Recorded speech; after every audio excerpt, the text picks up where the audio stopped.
Miss Lizzie. I don't ever smoke the dizzy, but we can always share some disease.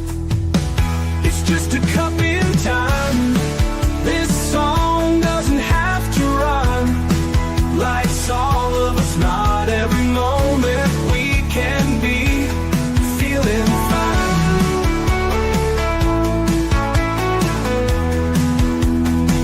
I wanna share a moment, just a second if you will, maybe even a cup of thrill.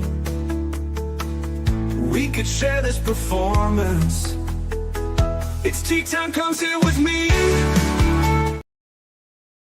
Well, welcome guys, Miss Liz in the house, and let's hope that there's no restart tonight like we had this afternoon. But if we do, Jane knows to just keep on talking and we'll just keep the flow going. There's technology glitches all the time, so we just got to be prepared for them. This is a live show, so it is what it is, and we just got to go with the flow. Tonight, before we get started, let's get everybody over to all those platforms: Facebook, LinkedIn, TikTok, Instagram, Clapper, Lemonade, Blue Sky, all of those good platforms. And check out also the podcast apps: Podbean, Listen Note, iHeartRadio, Spotify. If I haven't mentioned them, check them out. If you find an app or podcast app that I'm not on, please let me know. Miss Liz will reach out and I'll get Tea Time on there as well. Also check out babyboomers.org because Miss Liz is partnered with them. And if you're looking to be on different podcasts or you're looking for a different flavor that Miss Liz doesn't bring to the table, you can check that out as well. So check out babyboomers.org. Tonight we have a returning guest, and you guys know how I love returning guests because the ice is already broken, so we get to dig a little deeper. Tonight we're not going to be talking about one book, but we're going to be talking about 4 different books, and Jane has them in the studio, so we're going to get those up and you guys can all see that as well. So let's get started with disclaimer and then a beautiful intro, and then we're going to get Jane in here and we're going to spill her tea. And tonight's tea is joyful, mindful, and grateful, but I think it's going to be a little different because that was the old tea. So let's see what the new tea brings tonight with Jane.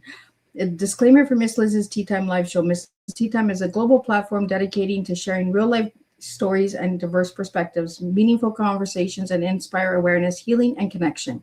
I, Miss Liz, is going live using StreamYard. Before leaving a comment during the live broadcast, please grant StreamYard permission to display your name at StreamYard.com. Please be advised that all the content brought forward during any Tea Time show is presented in good faith. However, discussions may include opinions, beliefs, and perspectives that do not necessarily represent the views of Miss Liz or the Tea Time platform.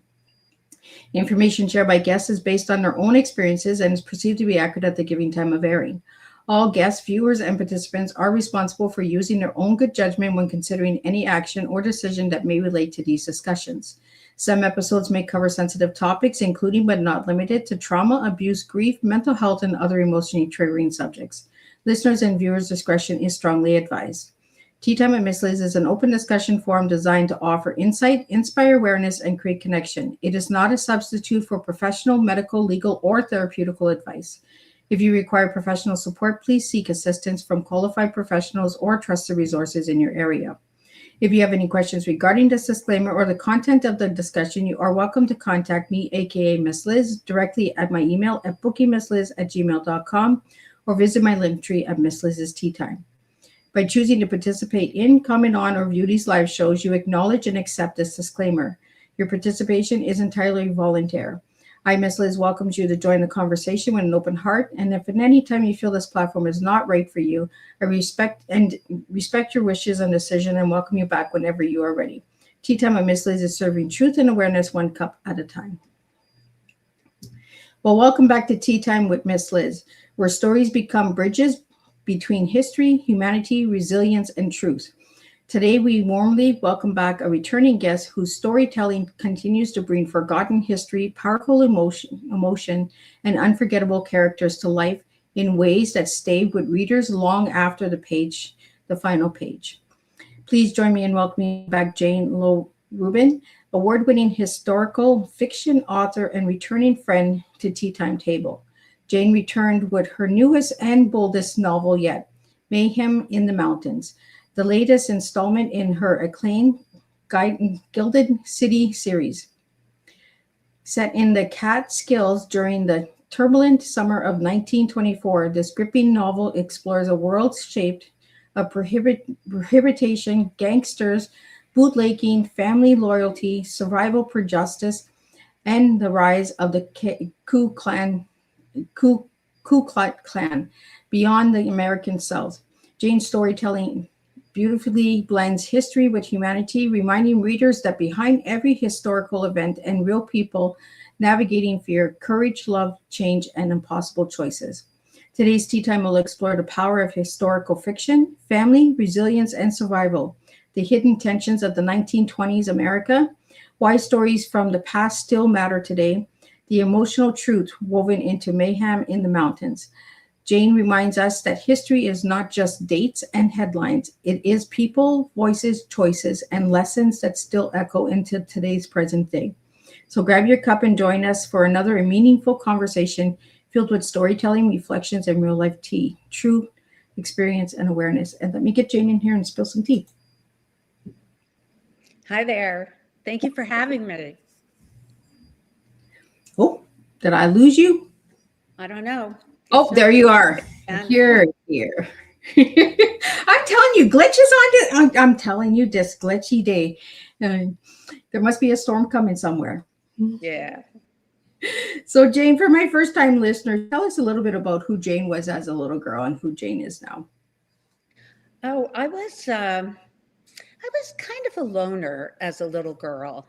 I was one of the only Jewish children in a predominantly Christian community and in that public school. And I did make friends and I loved to read, but I kept to myself an awful lot as a child. And I spent a lot of time reading books. I always loved to disappear into a real good story. And who is Jane today? I'm sorry, I didn't hear you, Liz. Oh, did you lose me? Okay. We're going to have a glitch, are we? And who are you today, Jane? Oh, today? Today I'm a retired woman who has taken up his writing as a enormous passion project. I really never expected that it would become a 5-book series. I'm working on the 5th book now. And I have really enjoyed speaking to groups and hearing what people have to say and the questions that linger in their minds about the period of time that I write about. And my series begins in the late 1800s. And so many people in my age group are familiar with their own family stories of immigration and assimilation into American society. So my books do evoke a lot of discussion and commentary. So, Jane, do you want to share a little bit about the book you were on last year first, and then we'll get to the Mayhem in the Mountains last, because that's the one that we're here for tonight. But let's start with Over There. With Over There? Yeah, let's start with Over There, and then we'll go to the next. Or is Over There? Over There is not the first one, is it? No, but I will take you to the first one on this brief journey. Okay. So when I was about 17 years ago, about 10 years before I retired, I was diagnosed with ovarian cancer. And I have been in treatment for the last 17 years. I've never been in remission, but I have learned to live with it. What I found out, I was a healthcare executive at the time. What I found out was that I had a genetic defect. And so I became very, very curious about the people of my family in the past. And I wanted to find out how far back I could trace the defect. And eventually I did. And I started fundraising for research and so forth. But what's really interesting in the writing is that no one remembered my great-grandmother's name because she died young. And her name was Matilda. Everyone called her Tilly, but I knew only a few facts about her. And so when I retired, I thought, gee, I'd love to give her a story. And I'd love to honor women of her generation before people knew much of anything about cancer. And so I took some writing classes and I wrote the book Threadbare. And Threadbare is about Tilly's life coming to the United States as a 1-year-old in 1866, a year after the Civil War ended, and moving to a farm in Harlem, New York. Later coming down to the Lower East Side, getting married at 16, thinking that she was going to be able to finish high school, and then developing her own business in a booming new industry called the garment industry. And she takes in a fictional younger sister whose name is Hannah. And Hannah, because she has all sorts of opportunity that Tilly never had, becomes a doctor, an obstetrician, which was a brand new profession in the year 1900. And she wants to help women. She wants to provide safety around pregnancy. She works with Margaret Sanger to allow for birth control, which was illegal at that time. And she gets on a roller coaster ride big time. And I'm not going to share anything else about it because I would ruin it. But a lot of people have really, really liked In the Hands of Women. Well, by that point, my publisher said, gee, your books are doing nicely. How about another 2-book deal? So I thought, oh my goodness, I hope my health holds up, but it has. And I decided I would take the characters, the medical characters from In the Hands of Women into World War I as the medical corps workers, doctors, nurses who went to France. And I learned a lot about the immigrant story in World War I. 20% of the military was made up of new immigrants, not immigrants from the 1800s. I'm talking about people who came at the turn of the 20th century. And there's just so many fascinating facts. And actually, over Memorial Day weekend, a lot of people picked up this book, which was really nice because we should care about our military. They really make tremendous sacrifices. And I had 2 grandfathers who were both in the infantry in World War I. So that's really pretty amazing. So that Over There came out. And while it was in production, I started working on the 4th book. This book was an absolute joy to write. Over There was serious stuff, and some of it was a little gruesome, but Mayhem in the Mountains takes place in the Catskill Mountains, which later became home to very, very famous hotels that were owned and operated by minorities in the United States. The Jewish Borscht Belt, there was an Italian Catskills, there was a Greek Catskills, and they all developed their own recreational locations because the Christian world did not allow them to book rooms at their resorts. So they created an alternative. And but that almost never happened because in the 1920s, 2 factors occurred that changed the Catskills forever. The first was Prohibition.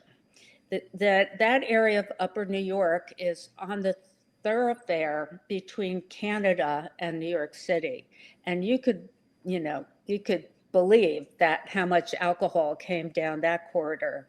There were also gangsters who had breweries in that part of New York, including Dutch Schultz, who is a very famous gangster and is the guy on the cover. And he enters the story very early on. But the second thing that took place really was even more disruptive. And that was that the KKK, the Ku Klux Klan, came up from the southern states at the end of World War I. And they were determined to push all the immigrants, people with accents, out.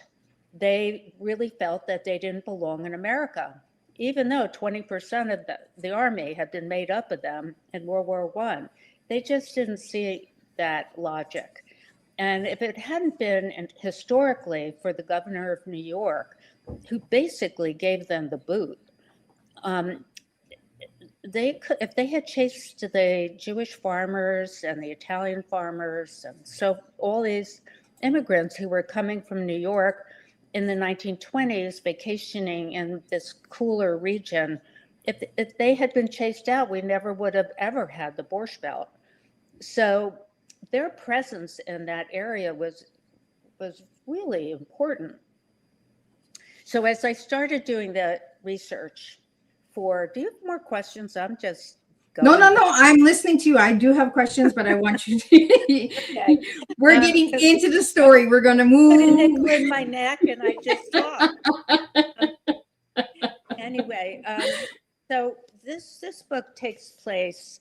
The characters in this story are linked to the other books, and the protagonist, Ella, is actually Tilly's granddaughter. So Tilly was my great-grandmother, Threadbare. Her granddaughter from her son Julian is the protagonist of this story. And it turns out that, and this was actually based on a true family story, because there was a divorce in our family back in the late 1920s, around the Depression years. So Julian was not a particularly loving father, and he had a lot of issues that are revealed in the book, but they've spilled over onto his children. And his two children, Ella, and her brother, Robbie, decide they're going to run away the summer after she finishes high school. And they've been hearing bits and pieces about this farm that tied to their grandmother, their Bubby, which is Yiddish for grandma. And they have this, Ella in particular has this fantasy that this farm is like this beautiful safe haven. And she decides they're going to get out of the city. Dad wants them to haul ice, which was really dangerous. And Robbie's just a little kid. And she picks up and leaves with him, crosses the Hudson River on a ferry. And on her way up to the farm, she ends up crossing paths with Dutch Schultz, who she doesn't recognize. And he's the gangster. He's a real historical figure. And so he ends up taking them to the farm. And once he sees the farm and the opportunities to possibly hide his liquor there, he kind of gloms on. And so she gets up to the farm, and over the course of the book, she realizes that the farm is no heaven, and it's beautiful, and her aunt and uncle are wonderful people, but between them and the KKK who entered the story, there are some real serious threats. And like any good read, of course, there's some casualties and victims and you know, high suspense, and in the end, a happy ending. So as I said, it was a joyous ride through the Catskills writing this book. Really fun. Well, Jane, we have a question here, and it says, why did you choose the Catskills in 1924 as the setting? Well, it's because that's where the farm in Harlem went. And that's tied to history. There was a family that were contemporaries of the Rothschild banking family in Europe. And they were the von Hirsches, the Hirsch family. The Hirsch family was quiet, not like the Rothschilds were always in the newspaper. They were like the Kardashians, the Jewish Kardashians. The Hirsch family, they were quiet money. And they were very concerned about the plight of the Jews in Europe way back in the 1800s. And so they set up a farming foundation where they sent farmers from Russia, Jewish farmers, to get land in Israel, Argentina, and in New York State. And so this really happened. And so when the block of Jewish farmers left the Harlem livestock farms, they did it under the De Hirsch Foundation. And so it tied into history. It also set a stage that most people know about, certainly most the New York metropolitan area knows about. Probably all Jews know about it. And it's an interesting story for non-Jews to know about, because there were so many parallels with the Italian families and the Greek families and so forth. And that we were all doing the same thing. We just had a different language. We had a different way to express our faith, but our actions were so similar. And so that was, this is an audience member who asked that question? Yeah, that was an audience member that asked. So I hope I answered your question. Well, I have a question for you. What inspired Mayhem in the Mountain, the title and the cover? Like, how did you come about putting those together? Oh, interesting. If for anybody who's interested in really getting to the bottom of that story, I wrote a blog that is on my author website about the evolution of a cover, and how I'm really lucky that at my publisher, Level Best Books, my editor is like very collaborative with me. And so I always ask for different kinds of covers, and she gives me choices, and then we sharpen it from there. Like in The Hands of Women, you can see the vines on the outside and the medical symbol. I got that idea from Kingsolver's book, Demon Copperfield, where the book has a border with a lot of clues about what happens in the book. And I thought that that was really interesting. And so I used that theme for the first 3 books. And even in Over There, these are like the fields of poppies, like in Flanders fields, the poppies grow. And they're from the famous poem. But when I got to Mayhem, we were in the roaring 20s. And I wanted to keep a little bit of the design around the outside, but I really wanted something splashier. And she just worked with me.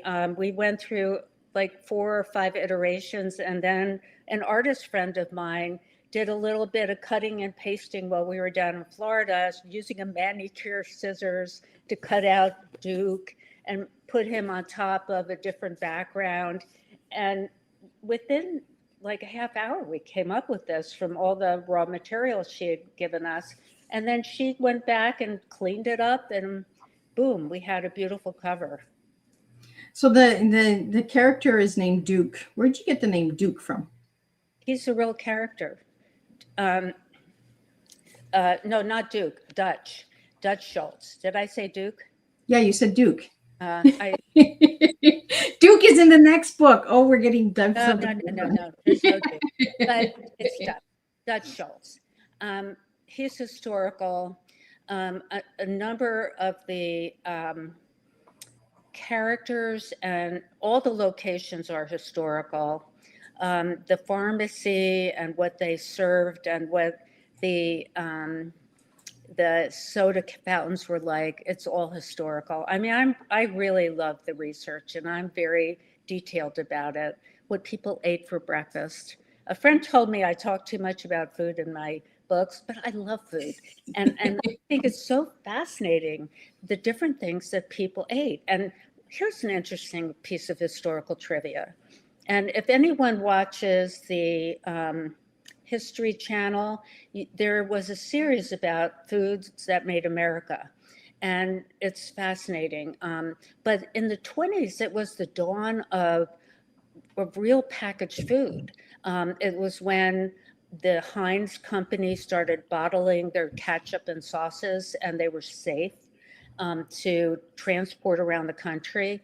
Potato chips were developed in Saratoga, New York, and packaged, and was the first time people could get potato chips that weren't local and freshly fried. And so all of these foods started kind of finding their way into these soda fountains, and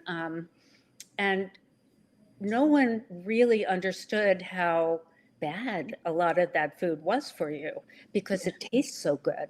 But it wasn't fresh, and it had a lot of bad ingredients.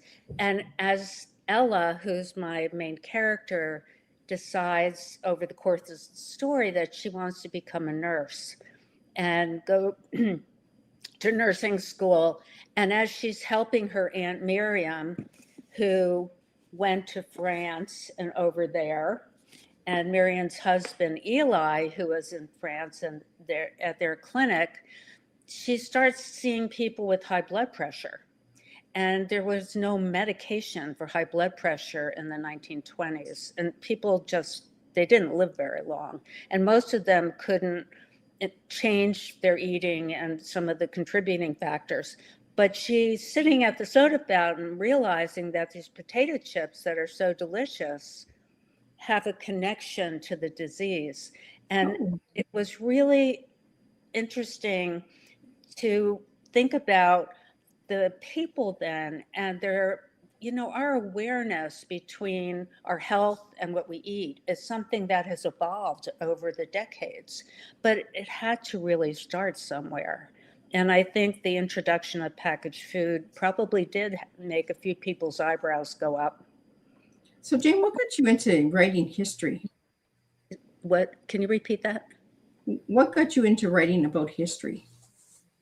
Matilda, my great grandmother. That the question in my head was, what did they do for her cancer? Because I knew that she died before my father was born in 1923 of a woman's disease.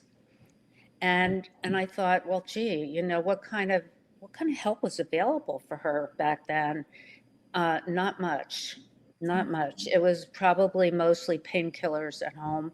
And if she had ovarian versus breast cancer, which was a little more widely accepted as a real disease, ovarian cancer, cancer of any of the reproductive organs was looked at like a venereal disease back then. And so there was shame and confusion around it.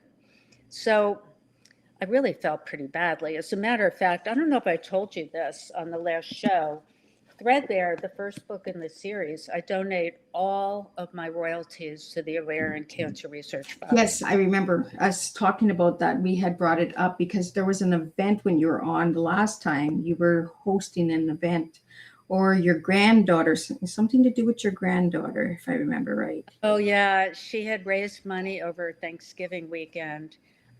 She was early in her junior year for a bake sale, and she shook down these people who came she was outside of a bakery, and not a bakery, a bagel shop. So they had brownies and all the usual things. And she shook down these men who were going in for breakfast and ended up making over $1,000. She'd say, oh, the guy who just walked in, he put a 20 in the jar and he didn't even take anything. And so they, how competitive a lot of men are. So this thing started escalating. The next thing you know, she's like at a full jar. And it was very special to me that she had that kind of civic mindedness, that concern.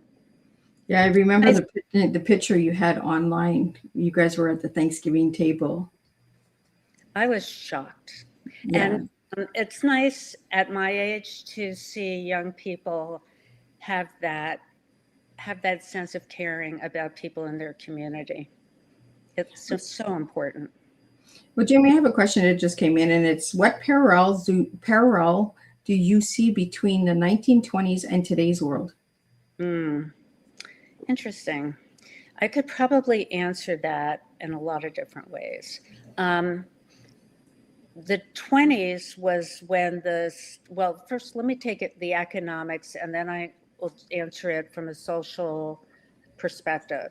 The 20s were a very booming period economically, and there were very few checks and balances and controls on the stock market, and everybody knows that in 1929 the stock market crashed, and it was devastating for the country. But people were enjoying it so much, and they all of a sudden had money they had never had before, and they just thought it would last forever.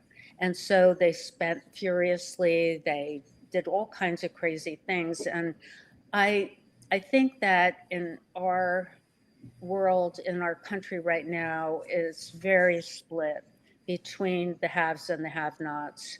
And the haves are on a joyride, and the have-nots are struggling.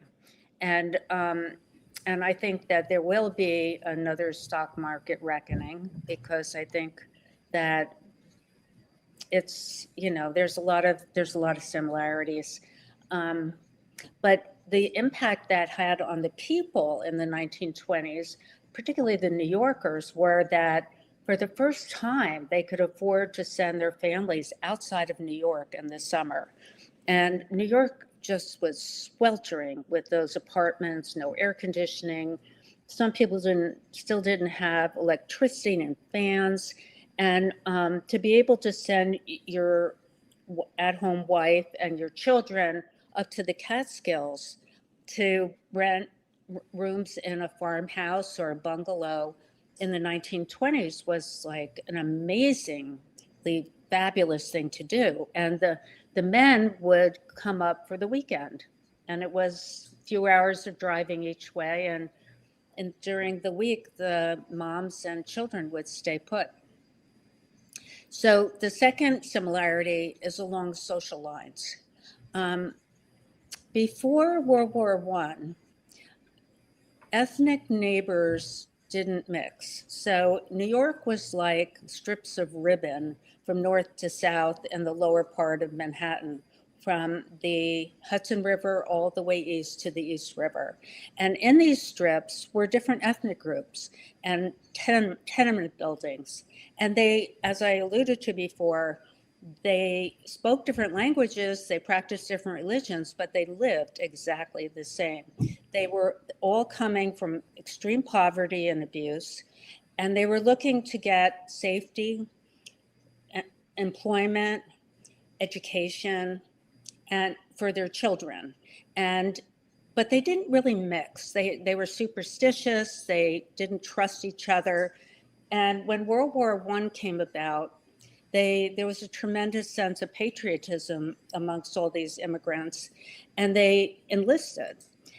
But General Pershing, who oversaw the military, had to teach them all English and get them to work as a cohesive unit.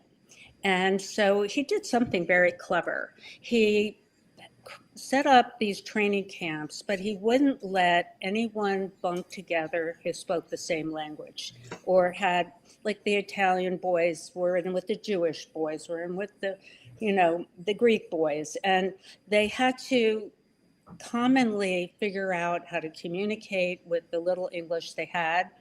And in their training, they had to learn to trust each other, to watch each other's backs. And so by the time they got on the ships to go over to France, they were really getting there. And I dug up a letter from the War Department, from an Italian boy who was in a hospital bed, sent to his mother down on Mott Street, and telling her that he was okay, that he had been shot in the leg, but he was going to heal, he wasn't going to lose his leg. And he tells her the story of what happened. And what happened was that they were advancing out of the foxholes, and he found himself shot, and he looked up, and there was a German soldier with a bayonet about to spear him. And then all of a sudden, the German soldier falls over to the side. he looks to see where the gunshot came from, and it was his friend Murray from the barracks. And he's writing to his mom, and he said, you know, you never would let me go over to the Lower East Side because you thought they'd rob us blind. They thought if they went to the Italian area, we'd kill them. And, you know, this guy saved my life. And now he's more of a brother than my own brothers. And the importance of that story is that multiply that by thousands. And all of these men are coming back to America, and they're friends. They're trusting each other. They're veterans. And they're in a world that's hitting the 1920s. There's some money, there's jobs. They set up businesses together. They move out of the city. They go onto Long Island. They go to New Jersey. They are living in the same neighborhoods. Their kids are going to public school together. And all of a sudden, this melting pot has legs. And it's like a very integrated, probably really the beginning of taking the best of everybody and mixing it to the American life, the American dream. So how does that tie into now?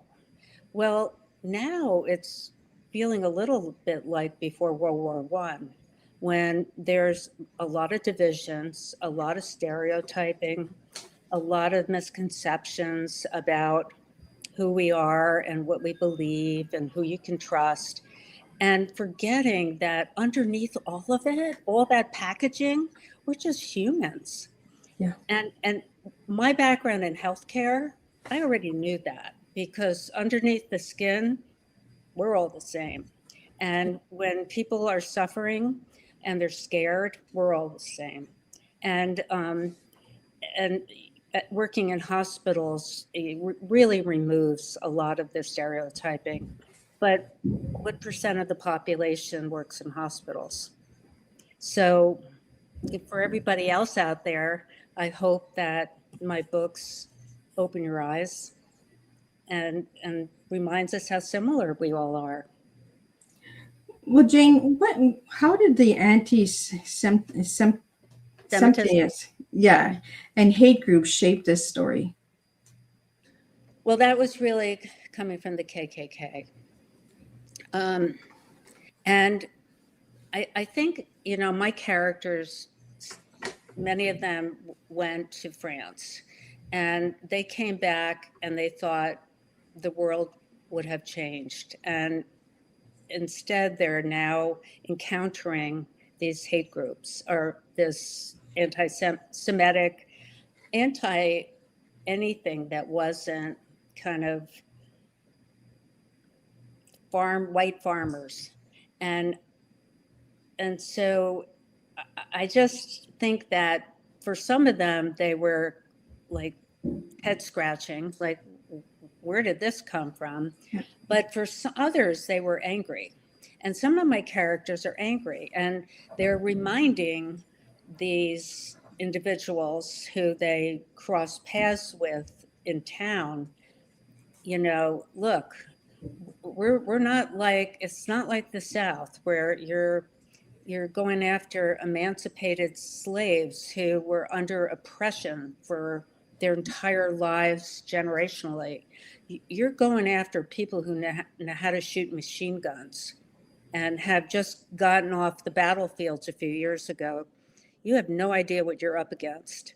And so the story starts getting more and more charged with the anger back at the KKK folks, who my characters feel are ignorant and dangerous at the same time, and they really won't tolerate it. So during your research for the Ku Klan, and what did you learn that surprised you? Well, I was surprised they were there. I couldn't figure out why they came north, but they did. And they were also in southern New Jersey, and they were all through the area. And I just found it so interesting that people would want to join up with a group that was just hell-bent on hurting people. It just, that side of human nature just leaves me dazed. And so, like most things that confuse me, I like to pick it apart and figure out how to write about it. Well, the new book I'm working on has a serial killer, if that makes you feel any better. I just had a serial killer guest on that wrote about Charles Manson and a bunch of other serial killers. That was interesting because I've always wanted to understand the mind of a serial killer. So the next book that you have coming out, is it based on a real serial killer or? Based on a real serial killer. It's based a little bit, it's a fictional autobiographic book, but it's more autobiographical in that the main character is like the inside of me, how I would have dealt with situations. But the situations she finds herself in were not my situations. So I don't have a working title for it. Right now it's maybe Kismet. But I skip over World War II. And this book starts in the 1960s, which were really my formative years, the late 60s and 70s, and my college years. And so it actually starts at Grossberger's. But there is a serial killer who was active in Ann Arbor, Michigan, where I went to college, and he was caught and tried before I ever got there in 1971. But he was picking up co-eds between Eastern Michigan University and University of Michigan and killing these girls. And I didn't know, thank God my father didn't know, or he never would have let me leave New Jersey and go that far away to school. I mean, it was after Kent State. It's like, you know, my father went to college, but he was like the first one in his generation. So for me to go away to school was a very big deal. But I was writing the book, and it just wasn't taking off the way books take off in my experience. So I went back to the beginning and I started looking at all the history. And when I got to the serial killer, he was called the Michigan Murderer. I decided he's not getting caught, not so fast. He's going to be in my story. And so that part of the story becomes fictional. And it led me to research a lot about serial killers. And, you know, like many other things, and I always compare things medically and sometimes to cancer because I learned a lot about it. And cells that becomes cancerous usually just don't happen overnight. Yeah. It's always a series of things, the body aging, external chemicals, genetics. Well, so serial killers are much like that. They may have difficult childhoods. There may be a gene, but that alone won't make a person snap. It has to be. Well, that's the thing, right? A lot of people think people are snapping when they become a serial killer. Well, do you think it's like a brain, like, you know, like a dog, a Dalmatian, not a Dalmatian, but there's a dog, I'm trying to think of the name, and its brain, as it gets older, it shrinks the brain, right, and tightens the brain, and the dog snaps. It's a black dog, I can't remember the name of it. And the brain just snaps. A Doberman? Oh, maybe a Doberman. Well, the thing is with serial killers, the Vietnam War was a big part of the backdrop of my generation. And war sometimes is that final ingredient that can turn a person into a killer when he comes home, because it's the first time that we have checks and balances, and we supposedly do in wartime, but you have permission to kill. And Vietnam got crazy. I mean, there were all sorts of violations of war codes of conduct. And some of these soldiers really went pretty nuts. And so my character, that's his case. That caused him to turn. So he comes back after the war and tries to hide in the college campus world, and he's not happy unless he's killing women. So Jane, in your 4 books, why is it important for you to have a You're cutting out, Liz. Why is it important for me to why is it important? Why is it important for me to do what? Why is resilience such a strong theme throughout all of your books? Resilience is definitely a strong theme. I think that life is full of adversity, even the best lives. Nobody gets off scot-free. And I think the people who are the happiest, who fare the best, are people who are resilient. I think that is probably more important than intelligence, is being able to take in the rough stuff and still function, to still have a quality of life. And so I want my protagonists, my main characters are mostly women, but they had plenty of things stacked against them with the times they lived in and the circumstances of the story. But I wanted them to be problem solvers. I wanted them to forge ahead, take care of themselves, their families, the people they loved. And I really believe that throughout history, there were many, many women like that who are just invisible characters. And a lot of historical fiction writers like to take a famous person or a person who should have been famous because she did great things and construct a story around that character. So they're teaching the reader a little bit of history about that character. On the opposite end, I like to look at the ordinary woman, the woman who just didn't want to make spaghetti and meatballs for dinner, or brisket, or whatever, or baklava. You know, the woman who wanted to break out of the expectations of the time and do something different. And because I think that we never would have gotten the vote had it not been for the thousands and thousands of women just like that, who just are buried namelessly in history. But it wasn't only Susan B. Anthony who drove the process. She led the process, and other suffragette leaders came behind her. But it was people like us who made it happen. And so I like to put the microscope on the ordinary.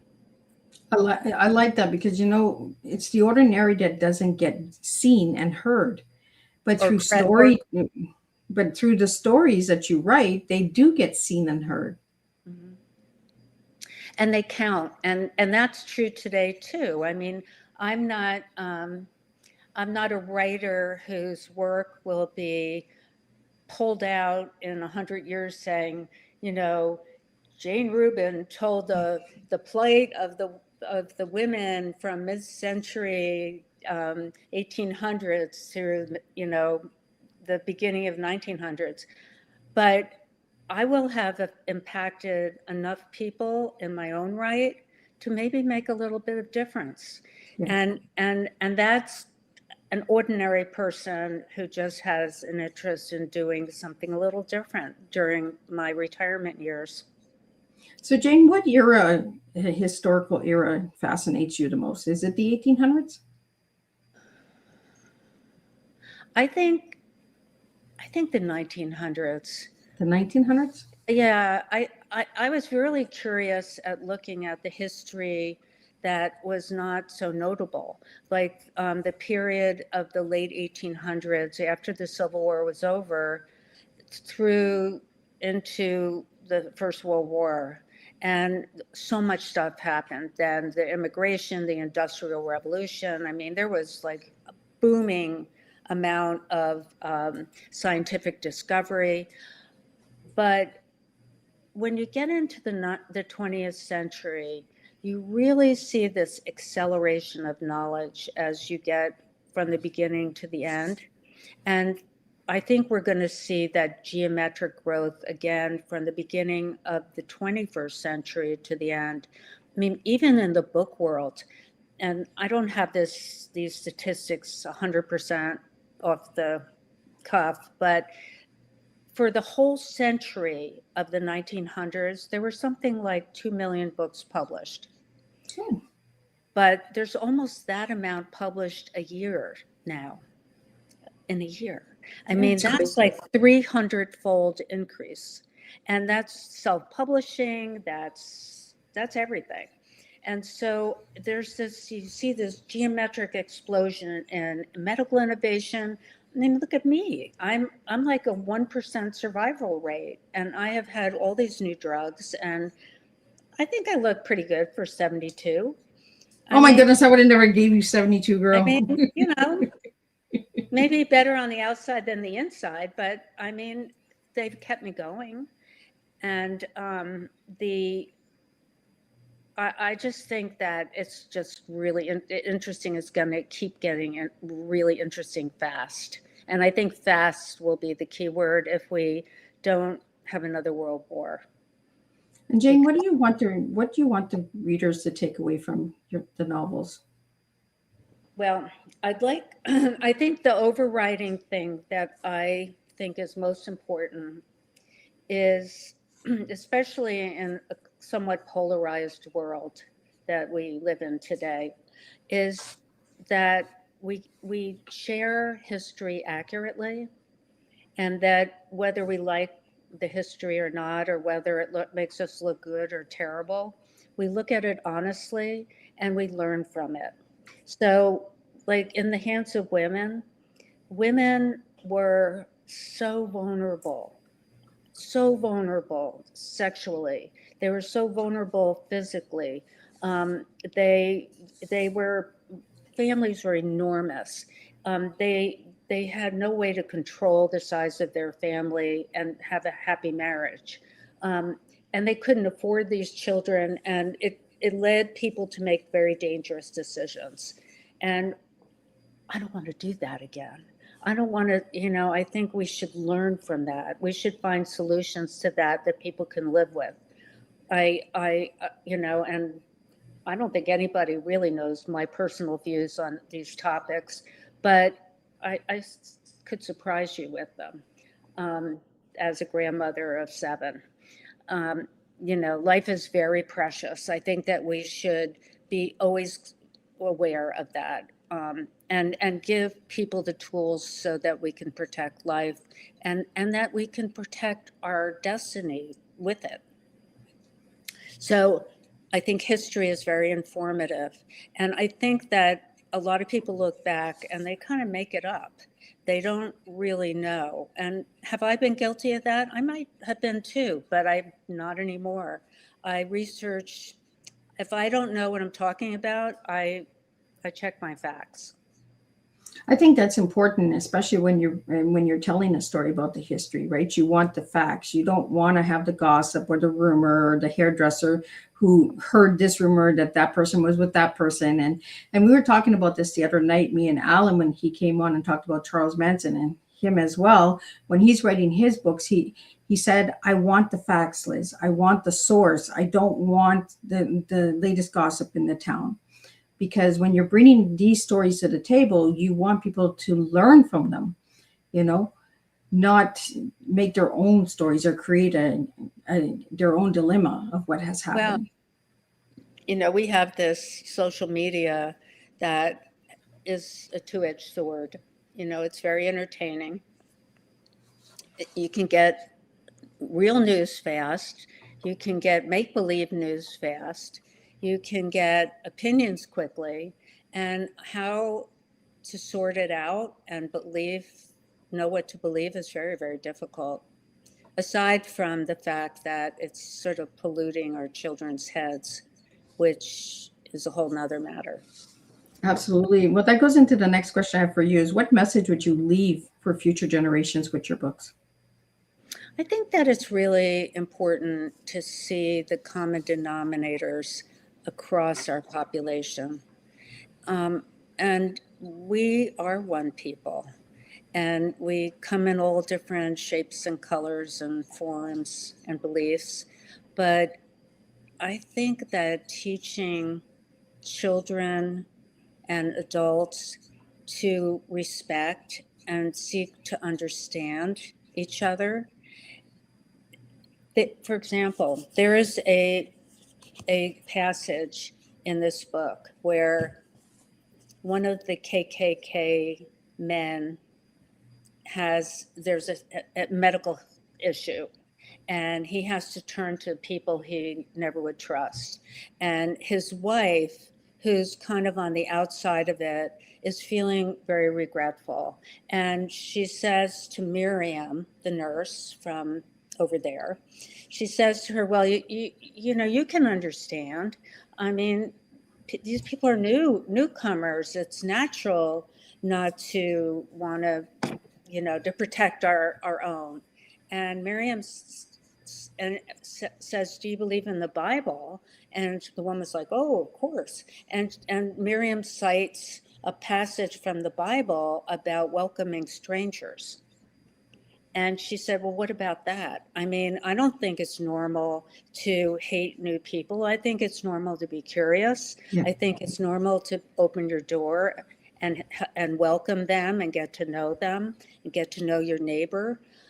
But no, to go after them and threaten them and burn their homes, no, that's not normal. Yeah. And that's the kind of level of conversation that I feel needs to come from the books, from all of them, is where are our hearts? You know, is it normal to corner a Jewish kid on a university campus just because he's Jewish? And he now represents atrocities in Gaza? I mean, what kind of thinkers are these people? You know, it's and that's the stuff.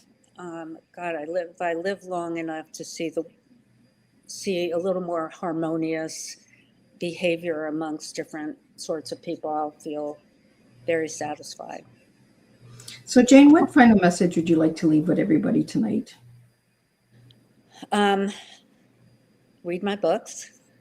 I have a new one coming out. They're a lot of work. You know, my granddaughter said when she was helping me sell books, the one in high school, and she said to somebody who was buying books, you know, my grandmother spent a lot of hours writing this book. And, you know, it's like from the mouths of babes.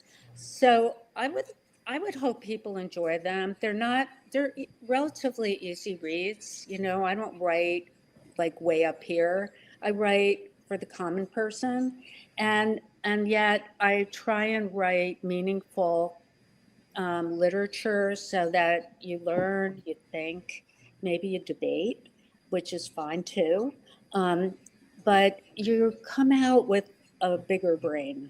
And I also couple of just infomercial things. I have the three books before Mayhem. Whoops. Oh, that's over there, down there. It's really over there. They're on sale in Kindle. And I put them on sale. So for those people who want to kind of catch up on the early books, easy peasy.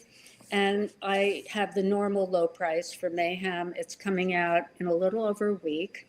There's pre-orders now for both Kindle and for the soft cover. There's no hardcover.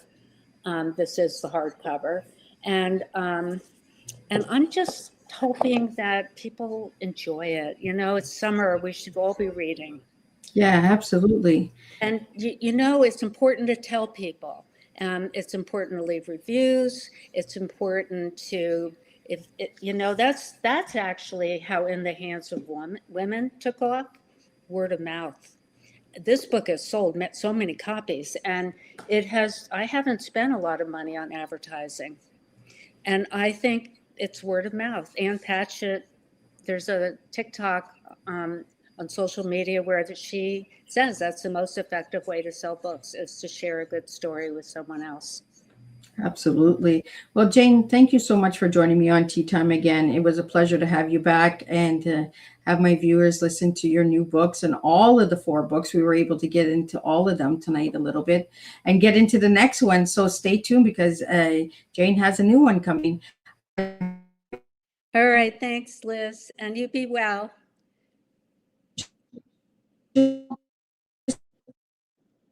Like to spell. Oh, are you there? Yep, I'm here. Yeah. If you'd just like to spell out your website for the listeners, and then I'll do a wrap up of tonight's Tea Time. What do you want me to do about my website? Just spell it out. Okay. www.janeloeb, L-O-E-B, Rubin, RUBIN.com. Thank you, guys. And thank you, Jane, for coming again.